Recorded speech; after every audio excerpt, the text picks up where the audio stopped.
विद्यार्थी मित्रांनो, सह्याद्री ट्युटोरियल्स मध्ये तुमचं स्वागत आहे. गंभीर विषय विषय खूप गंभीर आहे. व्हिडिओ बघायचा आहे शेवटपर्यंत. आणि मी तुम्हाला जे सक्त ताकीद देणार आहे किंवा ज्या सूचना करणार आहे, मी तुम्हाला सांगतो माझं तुम्हाला ऐकावंच लागेल. आता त्याच्या अगोदर ना मी 2-4 फोटो तुम्हाला दाखवणार आहे. पहिल्या फोटोत लिहिलंय काय तुम्हीच वाचा. बाजूला सरकतो मी. वाचा काय लिहिलंय बघा. काही शब्द चुकीचे आहेत. पिक्चर तर चुकीचाच होता म्हणूया आपण. नुसताच व्हायलन्स, शिव्या, भयंकर वेगळा प्रकार होता. पण ह्या माणसाचा डायलॉग मला पटला बरं का, की हिंदुस्तान में जब तक सिनेमा है, लोक तुमचा तुम्ही शब्द वाचा, रिॲलिटी तशीच आहे. याचा अनुभव मला या वर्षी आला होता 2016 ला. पिक्चरचं नाव काय आहे बघा, सैराट. मी तुम्हाला सांगतो तुम्ही ना छत्रपती शिवाजी महाराज, डॉक्टर बाबासाहेब आंबेडकर किंवा ह्याच्या अरे वल्लभभाई पटेल असतील, सुभाषचंद्र बोस असतील, हे तुमचे आदर्श नाहीत बाळांनो. तुमचे आदर्श इथं आहेत. हे तुमचे आदर्श आहेत लक्षात घ्या. ह्या वर्षी काय झालं मी तुम्हाला सांगतो. माझ्याच क्लासमध्ये अरे 9वीतला मुलगा 8वीतल्या मुलीवर पळून गेला. 9वीतला मुलगा 8वीतल्या मुलीला घेऊन पळून गेला. सापडले तर सगळं जाऊ दे. 12वीतल्या एका मुलीचा ब्रेकअप झाला. होय आणि दुसऱ्या मुलाला कळलं ब्रेकअप झालाय. हो त्यानं तिला सगळ्या खऱ्या घटना आहेत. मी तो कोणाचं नाव घेत नाही, पण सगळ्यांना माहिती आहे माझ्या क्लासमधल्या माझ्या सहकाऱ्यांना सगळ्यांना माहिती आहे. दुसऱ्या मुलानं तिला विचारलं पळून जायचं. ती लगेच तयार झाली. ह्याच्यावर आज ब्रेकअप झालाय, उद्या ह्याच्यावर पळून चालली. आणि तुम्हाला मी सांगतो 2-3 महिने ती मुलं सापडली नव्हती. सापडले अमृतसरमध्ये. कुठं? अमृतसरमध्ये. मुलाच्या खिशात फक्त ₹100 होते. रेल्वे स्टेशनहून पळून गेला होता. मी तुम्हाला क्लिअरली सांगतो, पोलिस 3 प्रकरणं त्या वर्षी घडली होती. माझ्याच क्लासमध्ये 3 वेळा मला पोलिस स्टेशन जावं लागलं. बऱ्याच वेळा मला तिथं बसावं लागलं. साहेब येणार आहेत, साहेब चौकशी करणार. तर माझी चौकशी कशासाठी? हा माझ्या क्लासमध्ये शिकतात म्हणून माझा काय दोष? पण हा प्रकार मी आत्ता का बोलतोय? आत्ता बोलतोय कारण हे तुमचं 8वीतला मुलगा असू दे, 9वीतला मुलगा असू दे, 10वीतला मुलगा असू दे. जरा काय तुम्हाला असं वाटतंय की तुम्ही डॉन बनलाय, डॉन आणि याचं रिझन आहे हे. हां, काय लिहिलंय वाचा. व्हायलन्स कारण पिक्चरमध्ये डायलॉगच असे आहेत. व्हायलन्स, व्हायलन्स आणि व्हायलन्स. तो हिरो येतो, गोळ्या मारतो, सिगारेट पितो. तुम्हाला त्याचं अट्रॅक्शन वाटायला लागलंय. एक वेळ मला वाटतं हे परवडलं, हे परवडलं मग हे बी नाही परवडत. आयुष्याची वाट लागते लक्षात घ्या. आयुष्याची वाट लागते असल्या प्रकरणातून आणि बाळांनो, मी तुम्हाला सांगतो, अरे जास्त लांब कशाला? गेल्या वर्षी नाही, याच वर्षी पुण्यात, पुण्यात म्हणजे चाकण एरियामध्ये 10वीच्या मुलांची भांडणं झाली. मग 10वीतल्या मुलानं 10वीतल्या मुलाचा खून केला क्लासमध्ये. किती बेकार आहे. मग आता मला हा व्हिडिओ बनवायचं कारण काय मी तुम्हाला सांगतो. आता माझ्याच क्लासमध्ये 2 मुलांची भांडणं झाली. झाली, बाहेर झाली भांडणं. आता ऑब्व्हियसली आम्ही काही ट्रेनिंग देत नाही त्यांना भांडायचं, पण ही मुलं आजकाल अग्रेसिव्ह बनलेत. त्याचं मेन कारण आहे कुठलं रे ते पिक्चरचं नाव ते के-जी-एफ सारखा पिक्चर असेल, ॲनिमल अरे बापरे! भयंकर हिंसा म्हणूया आपण. असले जे पिक्चर तुम्ही बघताय ना किंवा अॅनिमे नावाचं एक कार्टून आहे, त्यात पण व्हायलन्सच आहे किंवा तुम्ही जे PUBG खेळताय ना, फ्री फायर त्यातूनही तुम्ही अग्रेसिव्ह बनताय. मग माझ्या क्लासमध्ये एका मुलाला दुसऱ्या मुलानं मारलं बाहेर. ओके. आता ज्यानं मारलं, ओके. ओके. पण ज्यानं मार खाल्ला, त्यानं त्याच्या मित्राला फोन केले आणि 35-40 मित्र लगेच आले. मग मुद्दा तोच आहे, भावाला नुसता फोन करा. मॅटर झालाय, की तुमचे टुकार बेरोजगार मित्र एका मिनिटात तयार आहेत, की ज्यांना काही कामं-धंदे नाहीयेत लक्षात घ्या. पण हे सगळं वेळीच आम्हाला कळाल्यामुळे मिटवलं आम्ही बऱ्यापैकी. चला ठीक आहे, सगळं हे झालं. दोघांच्याही पालकांना कळवलं, की मी तुम्हाला क्लिअरली सांगू का? तर त्या मुलानं मला प्रश्न विचारला. "सो तुमच्या मुलाला कोणी मारलं असतं, तुम्ही काय केलं असतं?" का त्या मुलाची डिमांड होती काय, की या मुलानं माझ्या सगळ्या मित्रांबरोबर मित्रांसमोर मला माफी मागायची. मी कुणाचंही नाव घेत नाही बरं का लक्षात घ्या. क्लिअरली सांगतो का. पण या घटना कॉमन आहेत, कॉमन. मग मी काय म्हणतोय, मारहाण झाली, सगळं मिटलंय, पण नाही सगळ्यांसमोर माझी माफी मागायची. हा कोणता हट्ट आहे? हट्ट कोणता आहे बरं? मी तुम्हाला सांगतो, जर माझ्या मुलानं अशा प्रकरणात कुठं काय झालं असतं, तर सर्वप्रथम ज्याच्या बरोबर भांडणं झाली त्याच्या पालकांशी मी बोलून त्यांची मला माफी मागावीच लागली असती, की माझ्या मुलाकडून नक्कीच काहीतरी चुकलं असणार आहे. होय, पालकांना मी रिक्वेस्ट करतोय, की आपल्या मुलाची बाजू प्रत्येक वेळेस घेऊ नका. त्यानं तो निगर्वित बनेल, त्याला कळेल हे मी का सांगतोय लक्षात घ्या. 10वीतल्या 2 मुलांची भांडणं झालीत. हे आज अशीच प्रकरण मी तुम्हाला सांगतो, ह्याच्या वेळेस त्यावेळेस वेगळी प्रकरणं आणि आता आत्ताच्या पिक्चरमुळे वेगळं. 10वीतल्या मुलांची जेव्हा भांडणं झाली, तेव्हा मिटली होती भांडणं त्यांची ती. पण मुलाची आई, ज्या मुलाला मारलं होतं, त्या मुलाची आई आली. बाहेर सगळं घडलं बरं क्लासमध्ये नाही बाळांनो, बाहेर. हं. मग ज्यानं मारलं होतं, त्या मुलाच्या आईनं रिक्वेस्ट केली. कोणती? की प्लीज माझ्या मुलाचा एक तरी मार खा. त्याशिवाय तो शांत बसणार नाही. आता ही कुठली पालकांची डिमांड? ऑब्व्हियसली तो मुलगा दुसरा तयार झाला का? नाही. तरी पण आईसमोर या मुलानं त्या दुसऱ्या मुलाला मारलं. ओके. हे त्याच्या वडिलांना जेव्हा कळालं, ते तर पेटूनच उठले होते. त्यांनी म्हटले आणि सगळं हे इतकं बेकार घडलं होतं, की मला इथं पालकांचा दोष वाटतोय. मी क्लिअरली सांगतो 3 वर्षापूर्वी पण एक घटना घडली होती. ती केस अजून सुरू आहे. हां, म्हणजे एका मुलाला 2-4 मुलांनी येऊन मारलं. मग त्या पालकांनी केस केली. ती 3 वर्ष केस सुरूच आहे, सुरूच आहे, सुरूच आहे. बाळांनो, तुम्हाला तुमचं करियर घडवायचंय का डॉन बनायचंय अगोदर सांगा? आणि या असल्या मारामारीतून काय निष्पन्न होतं रे? केवळ आणि केवळ तुमच्या पालकांना होतोय मानसिक त्रास. मानसिक त्रास दुसरं काही नाही. आणि बाळांनो खूप लहान आहात तुम्ही रे. हे ह्या असल्या गोष्टी आहेत ना, पिक्चर वगैरे ह्या गोष्टीत पडू नका तुम्ही. तुमचं करियरवर लक्ष ठेवायचंय का तुम्हाला मारामाऱ्या करायच्यात?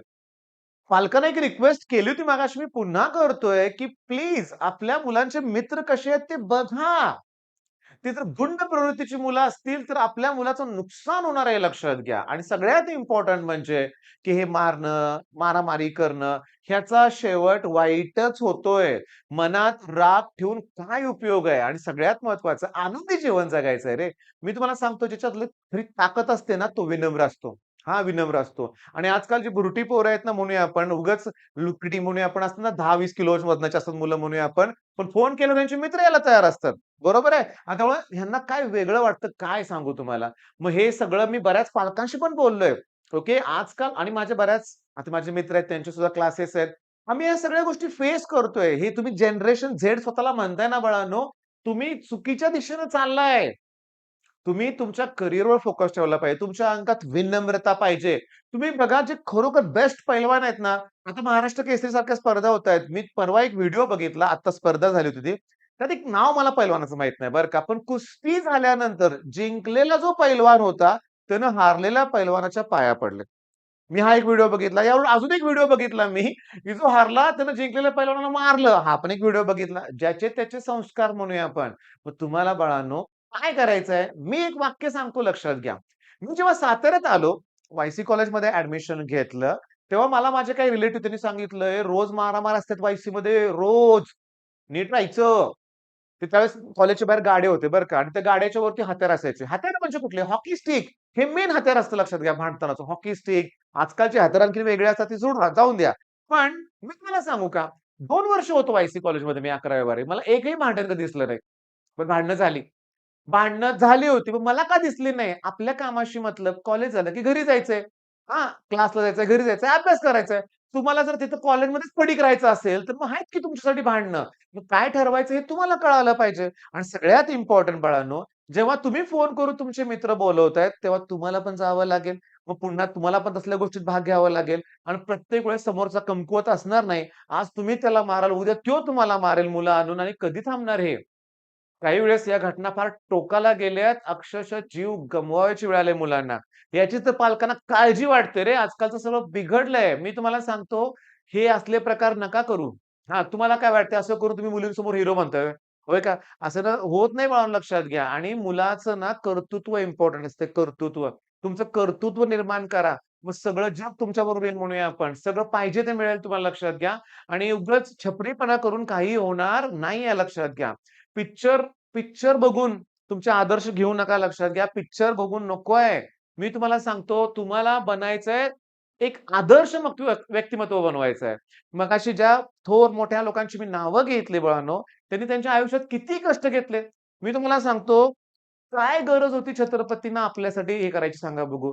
वडील जागीरदार होतेच ना, होतेच ना. आर्थिक सुबत्ता होतीच ना. आयुष्यभर आरामात राहिले असते ना. काय गरज होती? किंवा मग मला सांगा छत्रपती संभाजी महाराज 32 वर्षाचं फक्त आयुष्य. त्यात प्रत्येक लढाई जिंकली होती. पण कशासाठी करत होती लोकं? डॉक्टर बाबासाहेब आंबेडकर बाळांनो, अतिशय प्रतिकूल परिस्थितीतून माणूस शिकलाय. बरोबर आहे. आणि त्यांच्यामुळे जो बदल घडलाय, ते आज नसते तर विचार करा कशी परिस्थिती असते म्हणूया आपण. विचार सुद्धा करू शकत नाही. त्यांनी काय जे केलंय, ते धडपडले. ही धडपड तुमच्यात केव्हा येणार? आता मी तुम्हाला सांगतो, हा व्हिडिओ बनवायच्या अगोदर एक पालक भेटले होते. मुलीचे पालक होते आणि त्यांनी सांगितलं, "1.5 तास काय लागतात उठवायला तिला?" 1.5 तास. रात्रभर जागून अभ्यास करत असणार आहे Instaवर. बरोबर सांगा बघू. तुम्ही चुकताय बाळांनो लक्षात घ्या. परीक्षेच्या काळात सुद्धा तुमचा टाईमपास व्हायला लागलाय. मॉक टेस्ट तुम्ही देत नाहीये. क्लासेसला तुम्ही जात नाहीये रेग्युलर. घरी बसून अभ्यास करताय तोही परफेक्ट नाहीये. तोही परफेक्ट नाहीये आणि काय ते मारामाऱ्या आणि काय ह्या गोष्टी हे थांबलं पाहिजेच. हे थांबलंच पाहिजे मी तुम्हाला सांगतो. तुम्ही बाळांनो इंजिनिअरिंग कॉलेजमध्ये जाणार आहात. मी माझ्या एका मित्राचं उदाहरण देतो तुम्हाला. असंच आमचा एक मित्र होता. त्याला डॉन बरोबर राहायची हौस होती. आम्हाला नाही म्हणायचा नेहमी, बॅकिंग पाहिजे, बॅकिंग, बॅकिंग सारखं असायचं. डॉन पाहिजे आपल्या पाठीमागे. आपण सगळे घाबरणार आपल्याला. मी तुम्हाला सांगू का? काय झालं सांगतो. एके दिवशी आला, खुश म्हणलं आज वसुली करायला जायचंय. सांगितलंय मी एकदा परत सांगतो आणखीन. आता माझे रेग्युलरचे नेहमीचे जे काय आहेत ना सबस्क्रायबर त्यांनाही माहिती आहे. मी परत सांगतोय. आला आणि म्हणाला, "वसुली करायला जायचंय." कुठेतरी उधारी दिली होती ना, ती वसूल करायची होती. डॉन बरोबर जायचं होतं. मग ते बघणार होता वसुली कशी करतायत. गेला त्या डॉन बरोबर. वसुली झाली सगळी. वसुली करताना ज्यानं बिचाऱ्यानं ते कर्ज वगैरे घेतलं त्याला मारहाण झाली. ओके. बऱ्याचशा गोष्टी घडल्या आणि रात्रीच ज्याला मारलं होतं ना, त्यानं आत्महत्या केली. मी तुम्हाला सांगतो ते डॉन बी तुरुंगात गेला. त्याचबरोबर आमचा मित्र सुद्धा. पण वडिलांच्या सपोर्टमुळे त्यातून तो बाहेर पडला. वडिलांनी सपोर्ट दिला त्याला. मला सांगा वडिलांच्यात तेवढी ताकद होती. मगाशी मी जो बोललो ना 3 वर्ष केस चालले. ते 4 मुलांनी ज्या मुलाला मारहाण केली. त्या 4 मुलांची घरची परिस्थिती पण ठीक नाहीये. तुम्हाला काय वाटतंय, की फुकट वकील केस लढतात का? बिलकुल नाही. त्यात प्रचंड पैसा ओतावा लागतोय. मग त्याच्या वडिलांच्यात ताकद होती. त्याला बाहेर काढलं. त्याला अक्कल आली. मग पुन्हा भाईगिरी सगळं डोक्यातून निघून गेलं. बाळांनो, फार घातक घटना आहेत ह्या. ह्यातून तुम्ही बाहेर आला पाहिजे. मगाशी मी आता पालक माझे बरेचसे व्हिडिओ हा बघतात. मग ते पालकांना मला सांगायचंय, तुमच्या मुलाची बाजू नका घेऊ. नका घेऊ. भलेही तुमचा मुलगा बरोबर असेल, पण तुम्ही त्याला समजावून सांगा, हे घडलंच कसं? मारामारी, भांडणं ह्या गोष्टी नाही करायच्या आपल्याला. आपल्याला ना कसं राहायचंय, हे बघा प्रतिष्ठेने राहायचंय. आपल्याला कोणी त्रास पण नाही दिला पाहिजे. म्हणजे तुमच्या मुलाला जर कोण विनाकारण त्रास देत असेल ना, तिथे कमी पडू नका. परवा मी YouTubeवर तो एक व्हिडिओ बघितला. वयस्कर व्यक्ती आहे. मुलीचा बाप बाप आहे, मुलीचे वडील आहेत ते. आणि त्या मुलीला कॉलेजमध्ये कुठलातरी मुलगा त्रास देत होता. तुम्ही सुद्धा व्हिडिओ बघितला असेल तर नक्की त्याची लिंक डिस्क्रिप्शन टाका. बाकीच्यांना पण बघू देत तो व्हिडिओ. त्या वयस्कर व्यक्तीनं फार तरुण म्हणजे त्या मुलीच्या वडिलांना कॉलेजमध्ये त्या मुलाला बदडलं होतं. मग हे योग्य वाटतंय मला काही चुकीचं केलं नाही. बरोबर केलं लक्षात घ्या. पण ही मुला-मुलींची भांडणं, या सगळ्या गोष्टी ह्या मुला-मुलींची नाही, मुला-मुलांचीच मुनिया भांडणं. हे फोन करून मुलांना बोलवणं, ते उगाच मित्रांना बोलवणं. ह्यात काय मिळणार आहे तुम्हाला? काय मिळतंय? त्यातून बाहेर पडा आणि आता अभ्यासावर फोकस करा. तसं 12वीतले तुम्ही असाल तर सीईटी तोंडावर आले बाळांनो. तोंडावर आली एक्झाम लक्षात घ्या. थोडे दिवस उरलेत. तुम्ही तुमच्या करिअरकडे लक्ष द्या. तुमचा मित्र भांडखोर असेल ना, राहू दे त्याला काय करायचं ते करू देत. तुम्ही त्या भानगडीत नका पडू. काही फरक पडत नाही. तुम्हाला काय वाटतंय? मी बऱ्याच वेळा मुलांना म्हणतो माझ्या क्लासमधल्या पण. मी जर एखाद्या मुलाला उभा करून प्रश्न विचारतोय, हळूच मागनं उत्तर देऊ नका. तुम्ही तुमच्या मित्राला मदत करत नाहीये, तर त्याचं नुकसान करताय. त्याला जमत नाही तर मी आहे ना. मग तुम्हाला सांगतो बऱ्याचशा गोष्टी अशा आहेत. मग तुम्ही चांगली संगत पकडा. मगाशी एक विषय होता, की तुम्ही आत्ता 12वी जर असले उद्योग करत असाल, तर तुम्हाला बाहेर शिकायला कसं पाठवायचं? पुण्यासारख्या ठिकाणी कसं पाठवायचं? तिथं तर आता ते ड्रग्स आणि ह्या असल्या गोष्टी इतक्या बाहेर यायला लागल्यात, की प्रत्येक पालक पॅनिक झालाय. 3-3 हलकं नाही, 4,000 कोटीचे ड्रग्स सापडले. 1,000 कोटीचे ड्रग्स सापडले. एवढे कोटी-कोटीचे आमच्या सातारा जिल्ह्यात पण तसे काही कराड तालुक्यात किंवा काही तालुक्यात म्हणजे थोडक्यात डोंगराळ भागात तर तशा काही रेड पडल्या होत्या पोलिसांच्या त्या तसल्या वस्तू सापडल्या होत्या. मग एवढं तळागाळात आलंय. मग एवढं झालंय तर आपल्याला किती जपलं पाहिजे याचा विचार करा. चांगली संगत ठेवा, अभ्यास करा. All the best.